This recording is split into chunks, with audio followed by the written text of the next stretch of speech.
నమస్తే రమ్మగారు. నమస్తే జయ.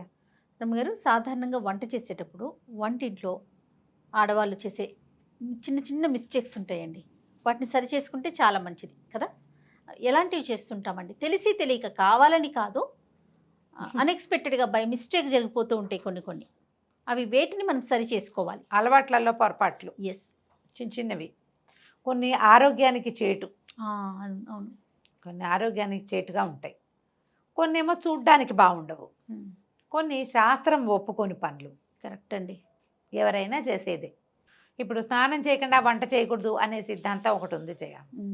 స్నానం చేసి వంట చేసుకోవాలి. స్నానం చేయకపోతే మనం రాత్రి నిద్ర తాలూకు స్ట్రెస్ ఇవి పడుకునే చోట నుంచి వచ్చి వంటలోకి దిగిపోకూడదు. పొద్దున స్నానం చేసేసి వంట చేస్తే ఫ్రెష్గా ఉంటుంది. అవును. అయితే వంట అయ్యేసరికల్లా చెమట పోస్తుంది కదా అంటే మళ్ళీ స్నానం చేస్తే సరిపోతుంది. మళ్ళీ ఒకసారి మొహం కడుక్కుని బట్టలు మార్చుకుంటే సరిపోతుంది. వంట అనేది అంత బృహత్తర కార్యక్రమం కదా. మనం ఏం పొయ్యి దగ్గర కూర్చుంటున్నామా? ఇప్పుడు స్టవ్, ఇండక్షను, అంతే, మైక్రోవేవ్, లేకపోతే రైస్ కుక్కరు, ఇవే కదా మనం వాడుతున్నాం. ఇంట్లో వంటిళ్ళల్లో ఖచ్చితంగా ఎగ్జాస్ట్ ఫ్యాన్ ఉండేలాగా పెట్టుకోండి. చిన్న చిన్న ఇళ్లల్లో కూడా చిట్టి వంటిళ్ళైనా ఒక ఎగ్జాస్ట్ ఫ్యాన్ ఉంచుకోండి. ఇప్పటిదాకా లేకపోతే అందరి ఇళ్లలోనూ చిమ్నీలు ఉంటున్నాయి, ఎగ్జాస్ట్ ఫ్యాన్లు ఉంటున్నాయి. ఎగ్జాస్ట్ ఫ్యాన్ ఉంటే ఏమవుతుందంటే గాలి బయటికి వెళ్ళిపోతుంది, ఆవిరి బయటికి పోతుంది, నూనె వాసనలు బయటికి వెళ్తాయి. మనకంత చెమటగా ఉక్కగా బంకగా అలాగేం ఉండదు. ఎవరింటి కిచెన్లో ఎగ్జాస్ట్ ఫ్యాన్ లేదో పల్లెటూళ్ళల్లో కూడా ఎగ్జాస్ట్ ఫ్యాన్ పెట్టుకోవచ్చు. రకరకాల ఫ్యాన్లు లైట్లు పెట్టుకుంటాం కదా, దాంతోపాటు ఇది కూడా పెట్టుకుంటే ఇల్లు శుభ్రంగా ఉంటుంది. మీకు కూడా కొంచెం ఫ్రెష్ ఫీల్ ఉంటుంది. ఆ ఇంట్లో మా వంట చేసిన ఘాటు వాసనలన్నీ ఇల్లంతా చుట్టుముట్టకుండా బయటికి వెళ్తాయి. ఇది ఒక పద్ధతి. సూపర్. అయితే స్నానం చేయకుండా వంట చేయొద్దు, మెయిన్ రూలు. ఎప్పుడో ఒకప్పుడు హడావిడిగా చేసేయాల్సి వస్తుంది, తప్పదు. ఇంకా అవకాశం లేనప్పుడు చేసేసుకోండి. అవకాశం ఉన్నప్పుడైనా 12 దాకా ఉండి 12కి స్నానం కాకుండా పొద్దున్నే ఓ చెంపు పోసుకోండి. తర్వాత కావాలంటే హెన్నా పెట్టుకోండి, మీ ఇష్టం, మళ్ళీ చేయొచ్చు. హెన్నా పెట్టుకోవాలి, ఆ వాటి కోసమే కదా ఆగుతాం కదా జయ. బట్టలు ఉతుక్కోవాలి, హెన్నా పెట్టుకోవాలి, ఇంకేదో చెయ్యాలి, ఇల్లు ఉడ్చి తడిబట్టి పెట్టుకోవాలి. ఒక చెంబు నీళ్ళు పోసుకొని స్నానం ఫ్రెష్గా తర్వాత పనులు మొదలు పెట్టుకోండి. అయితే ఇల్లు వాకిలి ఊడ్చాక స్నానం చేస్తే బాగుంటుంది. ఇల్లు ఉడ్చుకోవటం అది పొద్దున్న చేసేస్తాం కదా, పొద్దున్నే చేసేస్తారు. పని వాళ్ళు ఉంటే ఆ వీలు వేరేవి. సాధారణంగా చేయకూడని మిస్టేకు స్నానం చేయకుండా వంట చేయటం. మీ అవకాశాన్ని బట్టి చేయండి అమ్మా. ఇది శాస్త్రం చెప్పిందే అయినప్పటికీ మనం ఇప్పుడు పరుగు జీవితాలు వేరు మనవి. అవును. మనకున్న స్ట్రెస్, మనకున్న టైము, దాన్ని మేనేజ్ చేసుకునేటట్టుగా వీలుగా ఎలాగోలాగా కుదుర్చుకోండి. కనీసం పర్వదినాల్లోనూ పండగల్లో అయినా స్నానం చేసి వంట చేసుకోండి. ఓకే. కనీసం పర్వదినాల్లో ఇదొకటి. తర్వాత జుట్టు విరబోసుకుని వంట చేయొద్దు. నాలాగా ఇంత చిన్న పిల్లకున్న వాళ్ళు కూడా ఒక క్లిప్ పెట్టుకోండి. ఈ వంట చేసేటప్పుడు హెయిర్ మన స్టవ్ మీద కానీ వంటలో కానీ నేల మీద కానీ పడితే చీదరగా ఉంటుంది చూసే. తర్వాత జుట్టు ఎంతసేపు ఇట్లా ఇట్లా అనుకుంటూ వంట చేయొద్దు. అసలు తల మీదకి చెయ్యి వెళ్ళకూడదు. అది దరిద్రహేతు అని నేను చెప్పనమ్మా, శుభ్రం కాదని చెప్తా ఖచ్చితంగా. వెంట్రుకలు రాలుతాయి, పెద్దవే రాలకల్లా. ఇప్పుడే స్టార్ట్ అవుతున్న చిన్న వెంట్రుక కూడా రాలుతుంది, చేసే పదార్థంలో పడుతుంది. అవును. ఈ మిస్టేక్ చేయొద్దు. జుట్టు విరబోసుకొని ఉండద్దు. దేవుడి పూజని జుట్టు విరబోసుకొని చేయకూడదు. వంట అదే శ్రద్ధగా చేయాలి. వంట చేసేటప్పుడు దుమదుమలాడుతూ తిడుతూ విసుక్కుంటూ చేయబోకండి.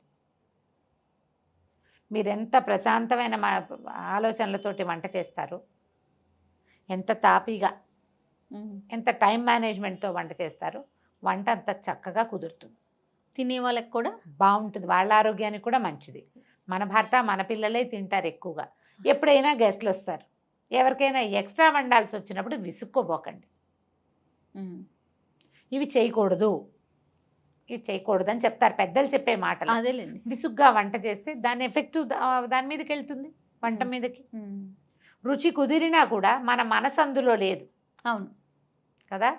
రుచి కుదరచ్చు, ఒక్కొక్కసారి కుదురుతుంది. మనకు వంట బాగా చేయి తిరిగిన వంట అయితే ఆ నిద్రలో వేసిన తాలింపులు ఉప్పు కారాలన్నీ సరిగ్గానే ఉంటాయి. ఫోకస్డ్గా చేయండి వంట.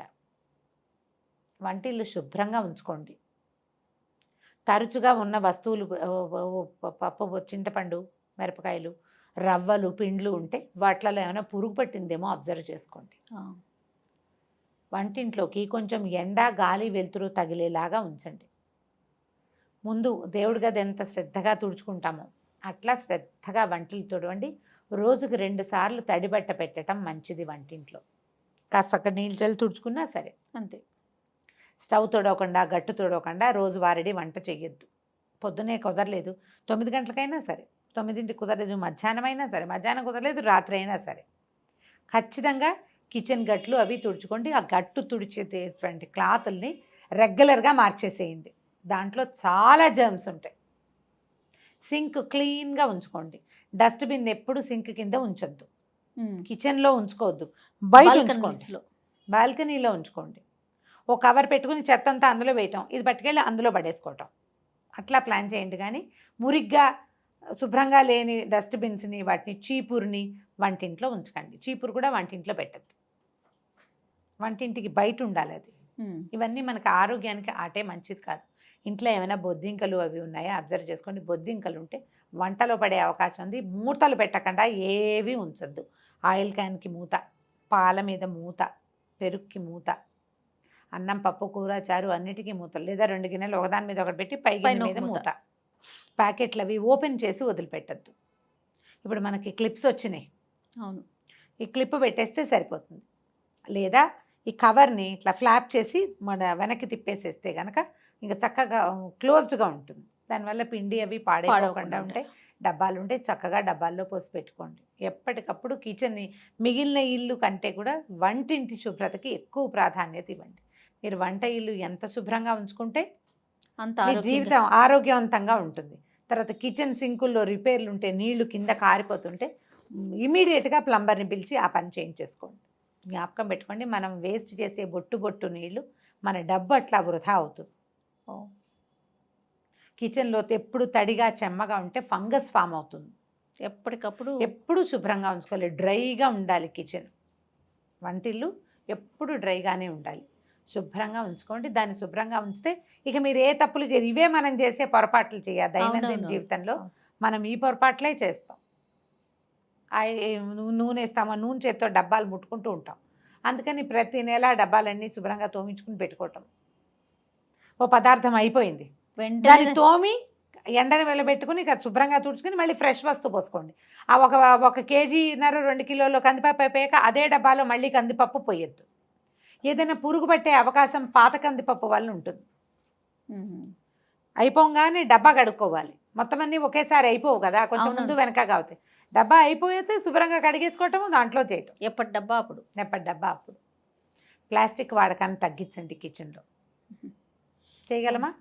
ట్రై చేయాలి రమ్మగారు. ట్రై చేయాలి. చాలా వరకు చేయొచ్చు. ఎందుకంటే ఇప్పుడు మనకి స్టీల్ డబ్బాలు వచ్చేస్తున్నాయి కదా, బాగా గ్లాస్ జార్స్ ఉన్నాయి. గ్లాస్ జార్స్ బాగా ఆ మధ్య దొరుకుతున్నాయి. ప్లాస్టిక్ ఒక ఫ్యాషన్ అయింది కదా రమ్మగారు. ఇప్పుడు అవేర్నెస్ వచ్చింది, వద్దు మళ్ళీ మనం పాత పద్ధతినే ఫాలో అవుదాం అనేసి. కావాలంటే స్టీల్ డబ్బాల మీద పేర్లు పెట్టుకోవటమే అంతే. లేదా సైజుల వారీగా ఉంచుకుంటే ఈ సైజ్ దాంట్లో ఇది, ఈ సైజ్ దాంట్లో ఇది అని మనకు జ్ఞాపకం. ఎవరి వంటింట్లో వాళ్ళకి తెలిసిపోతుంది డబ్బా చూస్తే, కొత్త వాళ్ళకే అర్థం కాదు. అదే చింతపండు ఉప్పు లాంటివి స్టీల్ వాటిలలో వేయకుండా గ్లాస్ వాటిలలో వేసి పెట్టుకోండి. గ్లాస్ జార్లో పెట్టుకోండి. పింగాణివి దొరుకుతాయి మనకు, చక్కగా దొరుకుతున్నాయి కదా. అట్లా ఏదైనా అంటే మనం ప్రధానంగా ఏంటంటే ఈ తప్పుల వల్లే మనకి అనారోగ్యం రావడానికి అవకాశం ఉంటుంది. మురికి, దుమ్ము, పాత వస్తువు ఉండిపోవటం, పాత ఉన్న దాంట్లోనే వేయటం, పురుగు పుట్టి పై వస్తువు పాడైపోవటం. ఎప్పటికప్పుడు కందిపప్పు, మినపప్పు, శనగపప్పు, పెసరపప్పు, పల్లీలు, ఎండుమిర్చి వీటిని చెక్ చేసుకోండి. ఎక్కువ తెచ్చామనుకో అడుగు వస్తువు పాడైపోవడానికి అవకాశం ఉంటుంది. ఎక్కువ అయితే కనుక నేనైతే ప్యాక్ చేసి ఫ్రిడ్జ్లో పెట్టినాను జయ. ఎందుకు అబద్ధం చెప్తాం, ఫ్రిడ్జ్లోనే ఉన్నాయి. అవునా? మా రవ్వలు మెట్రో నుంచి తెచ్చాను అనుకో, ఒకవేళ అప్పుడు మరి రవ్వ బయట పెడితే పురుగు పడుతుంది. ఏం చేయడం, మొత్తం మా ఫ్రిడ్జ్ పెద్ద బీరువాలాగా ఉంటుంది, బీరువాలో దోసి పెట్టుకోవటం. ఏం చేస్తాం, తప్పట్లేదు రమ్మగారు. ఏ వస్తువైనా పాడైపోతుంది. తప్పట్లేదు. ఎండి మిరపకాయలకి వెల్లుల్లికి కూడా పురుగు పడుతుంది అంటే చూడండి మరి. పురుగు పడుతుంది. మీరు వస్తువులు ఏమైనా తడి బట్టలు అలాంటివి ఉంచబోకండి. తడి వస్తువులు ఉంచొద్దు. పాడైన వస్తువు ఇమీడియట్గా డిస్పోజ్ చేసేయండి. రేపు ఎప్పుడో బాగు చేద్దామని అనుకున్నామంటే ఆ పప్పులలో ఉన్న పురుగులు మిగిలిన వాటికి పట్టేస్తాయి. బయట పెట్టేయండి ఎండలో. బాల్కనీ అవకాశాలు ఉంటే బాగుంటుంది. మళ్ళీ కొత్తగా ఫ్లాట్లు కట్టుకునే వాళ్ళు, కొత్తగా ఇళ్ళు ఏర్పాటు చేసుకునే వాళ్ళు మంచి వెంటిలేషన్ చూసుకోండి కిచెన్కి. బాల్కనీలోకి కిచెన్కి డోర్ ఉంటేనే మంచిది, మనకి గాలి వెలుతురు వస్తాయి. అవును, అవును. ట్రై చేసి చూడండి. ఇప్పుడు ఇవన్నీ అందరికీ తెలిసినవే, నేను కొత్తగా చెప్పినవి ఏమీ లేవు. ఏమైనా 1-2 టిక్కులు పెట్టుకుంటే కనుక ఆ టిక్స్ని సరి చేసుకోండి. ఇవందరికీ తెలిసిన మాటలే, కొత్త మాటలే ఏం చెప్పట్లేదు. నేనైతే స్ట్రిక్ట్లీ 2 విషయాలు నాకు చెప్పాలనిపించేది ఏంటంటే, శుభ్రంగా ఉండి వంట చేయండి, మురిగ్గా వంట చేయొద్దు. శుభ్రమైన వంటింట్లో వంట చేయండి, అది మీకు మంచిది, ఇంట్లో వాళ్ళకి మంచిది. రైట్. నమస్తే. నమస్తే జయ.